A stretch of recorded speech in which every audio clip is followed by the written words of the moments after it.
పరిశుద్ధ నామమునకు మహిమ కలుగును గాక. శ్రేష్టమైన శుభదినమును అనుగ్రహించి మనల్ని ఆరోగ్యవంతులుగాను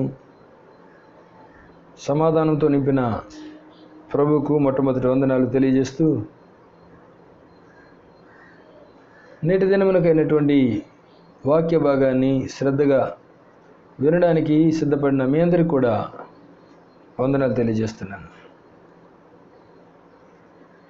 ఈనాటి వాక్య భాగాన్ని చదువుకుందాం. సామెతల గ్రంథము 24వ అధ్యాయము 11వ వచనాన్ని చదువుకుందాం. చావునకై పట్టబడిన వారిని నీవు తప్పించుము, నాశనమునందు పడుటకు జోగుచున్న వారిని నీవు రక్షింపవా. దేవుని బిడ్డలారా, నశించిన దాన్ని వెదకి రక్షించుటకు మనుష్య కుమారుడు ఈ లోకమునకు వచ్చును అని లూకా సువార్త 19వ అధ్యాయం 10వ వచనంలో రాయబడింది. ఈ లోకానికి యేసయ్య వచ్చి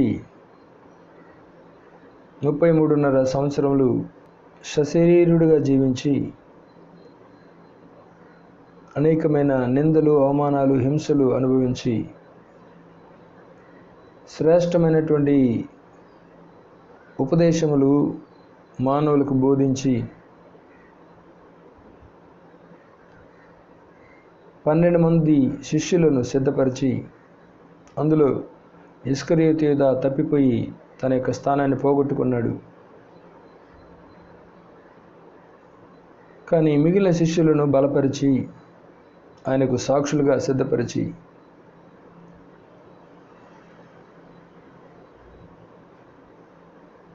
శిలువ శ్రమలను అనుభవించి ఆఖరి రక్తబొట్టు వరకు మన కోసం చిందించి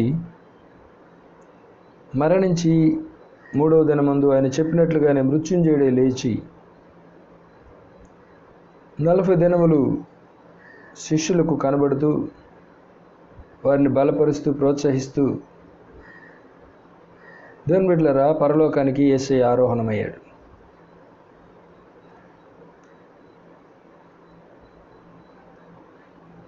ఆయన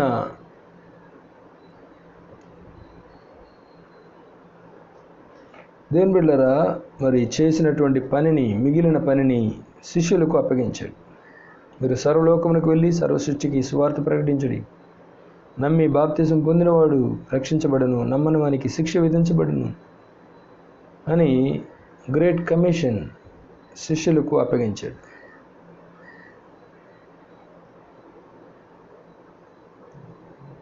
అలాగే దేవుని బిడ్డలారా, నేటి దినాల్లో కూడా ప్రభు మనల్ని హెచ్చరిస్తున్నాడు. చావునకై పట్టబడిన వారిని నీవు తప్పించుము, నాశనమునందు పడుటకు జోగుచున్న వారిని నీవు రక్షింపవా అని ఆ భారాన్ని, బాధ్యతను మనకి ప్రభు గుర్తు చేయడం మనం చూస్తున్నాం.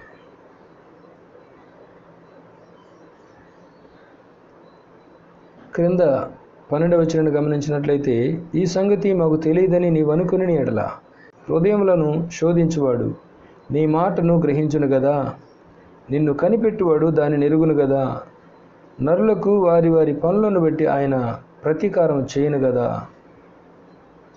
ఈ సంగతి నాకు తెలియదయ్యా, యేసయ్య వచ్చాడు, ఆయన రక్షించాడు కదా, ఆయన శిష్యులు మిగిలిన పరిచర్య చేశారు కదా, సేవకులు ఆ పరిచర్యను కొనసాగించారు కదా, నాకు తెలియదు అని మనం అన్నట్లయితే, దేవుని బిడ్డలారా, హృదయములను శోధించేవాడు ఈ మాట గ్రహిస్తాడంట. నిన్ను కనిపెట్టువాడు దానిని ఎరుగును కదా అంటున్నాడు. సహజంగా మన కళ్ళ ముందు ఎవరైనా కింద పడ్డారనుకోండి, మనం పరిగెత్తుకుంటూ వెళ్ళి వారిని లేపుతాం. అది న్యాచురల్. కానీ దేవుని బిడ్డలారా, చావునకు పట్టబడిన వారిని సాతాను అనేకులను బంధించి వారిని నాశనం చేయడానికి వారిని బంధించినప్పుడు వారిని విడిపించడం దేవుని బిడ్డల యొక్క బాధ్యత.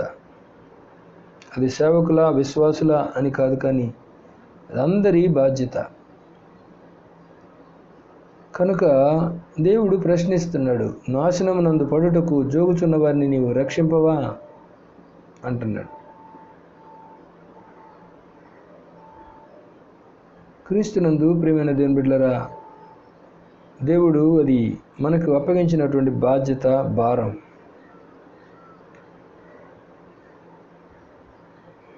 అలా మనము వారిని కాపాడకపోతే వారు నశించిపోతారు, వారు మరణిస్తారు. కనుక భారము కలిగి, బాధ్యత కలిగి, ఆపదల్లో ఉన్నవారిని, బంధకాల్లో ఉన్నవారిని, చిక్కుల్లో ఉన్నవారిని దేవుని బిడ్డలమైన మనము విడిపించవలసిన వారమై ఉన్నాం. చూడండి, అపొస్తలుల కార్యగ్రంథం 12వ అధ్యాయము మొదటి 5 వచనాన్ని గమనించినట్లయితే,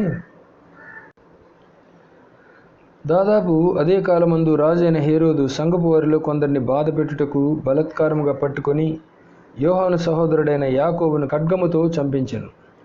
ఇది యూదులకు ఇష్టమైన కార్యమని తెలుసుకొని పేతురును కూడా పట్టుకొనెను. ఆ దినములు పులియని రొట్టెల పండుగ దినములు. అతన్ని పట్టుకొని చెరసాల్లో వేయించి పస్కా పండుగైన పిమ్మట ప్రజల యొద్దకు అతని తేవలనని ఉద్దేశించి అతనికి కావలి ఉండుటకు 4 చతుష్టయముల సైనికులకు అతన్ని అప్పగించెను.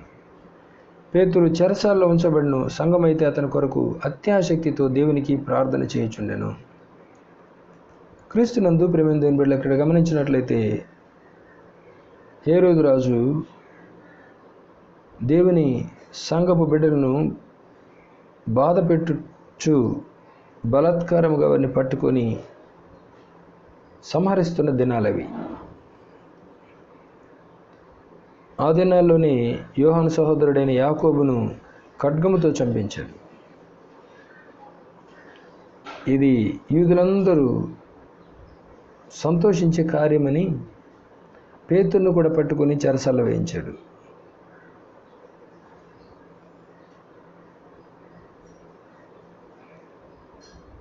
పులిని రొట్టెల పండుగ దినములైన తర్వాత పేతురును కూడా చంపడానికి ప్రయత్నాలు చేస్తున్న దినాలవి. పేతురును చెరసాల్లో వేశారు, బాగా బందోబస్తు చేశారు. 4 చతుష్టయముల సైనికులను, అనగా దేని బిడ్డరా, ఒక చతుష్టయం అంటే 16 మంది, అలాగే 4x16 అంతమంది సైనికుల మధ్యలో పేతురుని కాపలా ఉంచారు. ఎట్టి పరిస్థితుల్లో పేతురు తప్పించుకొని పోవడానికి వీల్లేదు. యాకోబును ఖడ్గంతో చంపించిన రీతిగా పేతురును కూడా ఏదో రీతిగా చంపాలన్న స్థితిలో పేతురుని బంధించి ఉంచారు. కానీ సంఘం ఏం చేసిందంట? సంఘం అయితే అతని కొరకు అత్యాశక్తితో దేవునికి ప్రార్థన చేయుచుండెను. దేవుని బిడ్డలారా, మనం చదువుకున్న రీతిగా చావునకై పట్టబడిన వారి కోసం, పేతురు కోసం సంఘం అత్యాశక్తితో ప్రార్థన చేస్తుంది, భారముతో ప్రార్థన చేస్తుంది, బాధ్యతతో ప్రార్థన చేస్తుంది. రాత్రింబవళ్ళు ఇంటికి వెళ్లకుండా ప్రభు సన్నిధిలో ప్రార్థన చేస్తున్నారు. మాకెందుకులే అని ఊరుకోలేదు. దాని బిడ్డలారా, భయపడి దాక్కోలేదు. దేవుని సన్నిధిలో ప్రార్థన చేస్తున్నారు, చెరసాల్లో ఉన్న పేతురుని విడిపించయ్యా అని. క్రీస్తునందు ప్రియమైన దేవుని బిడ్డలారా, వారి ప్రార్థన ఆలకించి దేవుడు తన దూతను పంపించి చెరసాల్లో ఉన్న పేతురుని బయటికి తీసుకురావడం మనం క్రింద వచనాల్లో చదువుతాం. ఎంతమంది సైనికులు ఉన్నప్పటికీ దేవుని యొక్క కార్యం గనుక అద్భుతంగా పేతురును బయటికి తీసుకొచ్చాడు.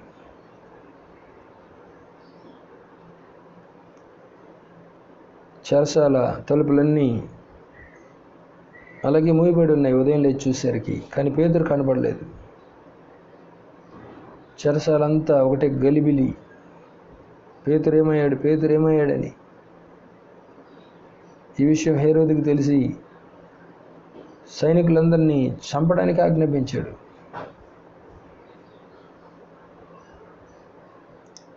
దీన్ని బట్టి మనకు అర్థమవుతుంది హేరోదు పేతుర్ని చంపడానికి ఎంత ప్లాన్ చేశాడో, ఎంత బందోబస్తు చేశాడో మనం చూస్తున్నాం. ఆ దినం ముందు సంఘం అత్యాశక్తితో ప్రార్థన చేయకపోయి ఉంటే దేవుని బిడ్డలారా పేతురును ఆ దినమందు చంపి ఉండేవారు. కానీ చావునకు పట్టబడిన వారి కోసం సంఘం ప్రార్థించడం ద్వారా పేతురు ఆ దినమందు విడిపించబడ్డం మనం చూస్తున్నాం. దేవుని బిడ్డలారా పేతురు చేయవలసిన పరిచర్య ఇంకా చాలా ఉంది కనుక దేవుడు కూడా పేతురుని మరణానికి అప్పగించలేదు. సంఘము అత్యాశక్తితో ప్రార్థన చేసింది, పేతురు విడిపించబడ్డాడు. ఇది ఒకవేళ ఆత్మీయంగా ఉన్నప్పటికీ, అనగా పేతురు యొక్క మరణం ప్రభు యొక్క నామానికి మహిమే, అందులో ఏ విధమైన డౌట్ లేదు. కానీ నేటి దినాల్లో ఆయా విధమైన వ్యసనములకు, ఆయా విధమైన పాపములకు, ఆయా విధమైనటువంటి దుష్ట కార్యములకు బందీలైపోయి దానిలో నుంచి విడిపించబడలేక అదే వ్యసనాల్లో చనిపోయే వారిని మనం చూస్తూ ఉన్నాం. వారిని విడిపించడానికి దేవుని బిడ్డలమైన మనము ఆ దినాల్లో సంఘం ఎలాగ అయితే అత్యాశక్తితో ప్రార్థన చేసిందో నేటి దినాల్లో మనం కూడా అలాగ ప్రార్థన చేయవలసిన వారమై ఉన్నాం.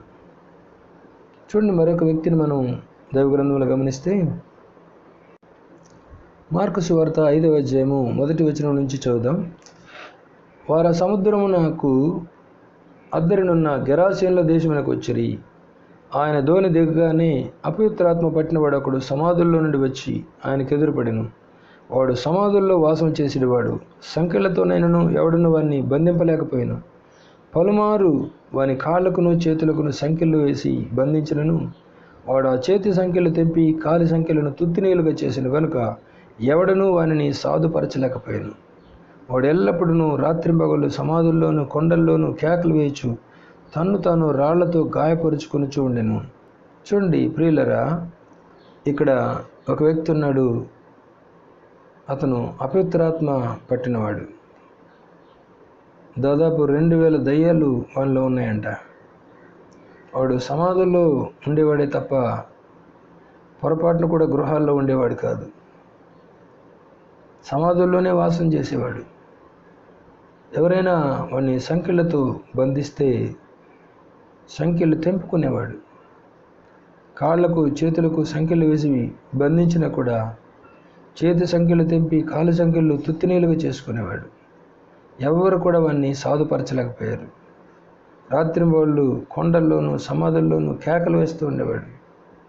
రాళ్ళు తీసుకుని తను తానే గాయపరుచుకునేవాడు. ఆహారం తినేవాడు కాదు, బట్టలు వేసుకునేవాడు కాదు. ఎప్పుడు కేకలు వినబడతా ఉండే ఆ గ్రామాల్లో, చుట్టుపక్కల ఉన్న గ్రామాల్లో. దేవుని బిడ్డలారా, ఈ వ్యక్తిని ఇలాగే వదిలేస్తే ఆఖరికి అతను చనిపోతాడు. కారణం ఏంటంటే తను గాయపరుచుకుంటున్నాడు, ఆహారం తినట్లేదు. రక్తమే ప్రాణం కనుక గాయపరుచుకున్నప్పుడు రక్తం పోయిందంటే మరి మనిషి బ్రతకడు. దుష్టుడు చావునకై ఈ వ్యక్తిని పట్టుకున్నాడు, బంధించాడు. కానీ దేవుని బిడ్డలారా, యేసయ్య ఒక దినమందు ఆ ప్రాంతానికి వెళ్ళగా వాడు పరిగెత్తుకుని వచ్చి ఆయనకి నమస్కారం చేసి, యేసు సర్వోన్నతుడైన దేవుని కుమారుడా, నాతో నీకేమి, నన్ను బాధపరచకమని దేవుని పేరటి నీకు కనబెట్టుచున్నాని బిగ్గరగా కేకలు వేశాను.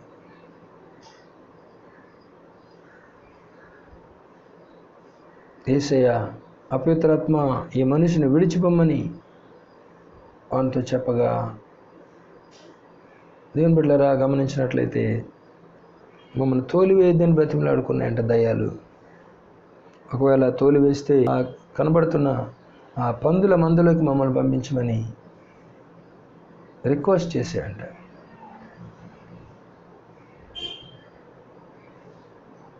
దేవుని బిడ్డలారా,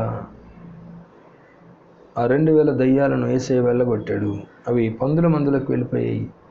ఆ పందులు, దయ్యములు వాటిలోకి చొరబడగానే గొప్ప ప్రపాతములు, అక్కడ నీళ్లు ఉండగా ఆ ప్రపాతంలో వచ్చి పడిపోయాయంట, చచ్చిపోయాయి. అనగా 2000 పందులు చనిపోవడానికైనా యేసు ఒప్పుకున్నాడు, కానీ ఒక వ్యక్తి చనిపోవడానికి ఇష్టపడక దేవుని బిడ్డలారా ఆ ప్రాంతానికి, గెరాసీనుల ప్రాంతానికి వెళ్ళి ఆ వ్యక్తిని ఆ బంధకాల నుంచి విడిపించడం మనం చూస్తున్నాం. చావునకై పట్టబడిన వ్యక్తిని యేసయ్య విడిపించడం మనం చూస్తున్నాం. తర్వాత అతను స్వస్థచిత్తుడై బట్టలు ధరించి ఆహారం తిని మరలా మామూలు సహజీవనం చేయడం మనం చూస్తున్నాం. దానికి ముందుగా అతను బాగుపడి యేసయ్య పాదాల దగ్గర కూర్చోవడం అని చూస్తున్నాం. ఆ ప్రాంత ప్రజలందరూ వచ్చి భయపడిపోయారు. ఇతను ఎవరు సాధు చేయలేకపోయారే, ఇతని జీవితం ఇంతే, ఇతను చనిపోతాడు ఇంకా అనుకున్నాం. కానీ యేసయ్య ఇతను బాగు చేశాడని దేవుని బిడ్డలారా ఆశ్చర్యపోయారు. దాని తర్వాత అతను యేసయ్యను వెంబడిస్తానంటే నువ్వు వెళ్ళి సాక్షిగా జీవించమన్నప్పుడు దెక్కపల్లి ప్రాంతం అంతా ప్రభువుకు సాక్షిగా జీవించాడు. దేవుని బిడ్డలారా బంధకాల్లో, సాతాను యొక్క కట్లలో నాశనమైపోవలసిన వ్యక్తి దేవుని బిడ్డలారా యేసయ్య ద్వారా బాగుపడ్డాడు, బ్రతికాడు, సజీవ సాక్షిగా నిలబడ్డాడు. నేటి దినాల్లో మన చుట్టుపక్కల ఉన్న ప్రజల యొక్క జీవితాలను గమనిస్తే అనేకులు ఆయా విధమైన దుర్వ్యసనాలకు, పాపములకు, విగ్రహారాధనకు, మూఢనమ్మకాలకు బలైపోతూ ఉన్నారు. దాని బిడ్డలారా చేతబడి కట్లకు, మాంత్రిక కట్లకు బలైపోతూ ఉన్నారు. ఈ చావునకు పట్టబడిన వారిని మనం విడిపించాలని దేవుడు కోరుతున్నాడు. వారి కోసం మనం ప్రయాసపడాలని, భారంగా ప్రార్థించాలని, ఉపవాసాలు ఉండాలని, రాత్రి మొగలు కన్నీరు కారవాలని, వారి ఆత్మల రక్షణ కోసం ప్రయాసపడాలని ప్రభు మనల్ని హెచ్చరిస్తున్నాడు. దేవుని బిడ్డలారా ఇది నాకు తెలియదని మీరు అనుకున్నట్లయితే హృదయములను పరిశోధించే దేవుడు దాన్ని విచారిస్తాడు అని వాక్యం చూస్తున్నాం. ఇది దేవుని బిడ్డలారా మన మీద ఉన్నటువంటి బాధ్యత. సువార్త ప్రకటించకపోతే నాకు శ్రమ అంటున్నాడు భక్తుడైన పౌలు.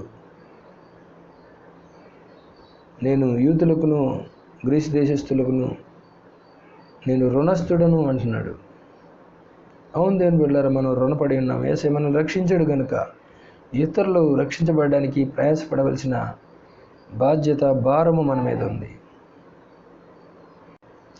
ఒట్టి చేతులతో పరలోకానికి వెళ్ళలేము దేవుని బిడ్డలారా. సోమరువైన చెడ్డదాసుడా అంటాడు. కాళ్ళు చేతులు కట్టేసి వీని వెలుపడి చీకట్లను పడవేయమంటాడు. కనుక నశించిపోయే ఆత్మల గురించి ప్రయాసపడదాం, భారంగా ప్రార్థన చేద్దాం. దేవుని బిడ్డలారా ప్రభు సహాయంతో అనేకులను ప్రభు కోసం పట్టుకుందాం. అట్టి కృప దేవుడు మనకు అనుగ్రహించి మనల్ని ఆశీర్వదించును గాక. ఆమేన్, ఆమేన్, ఆమేన్.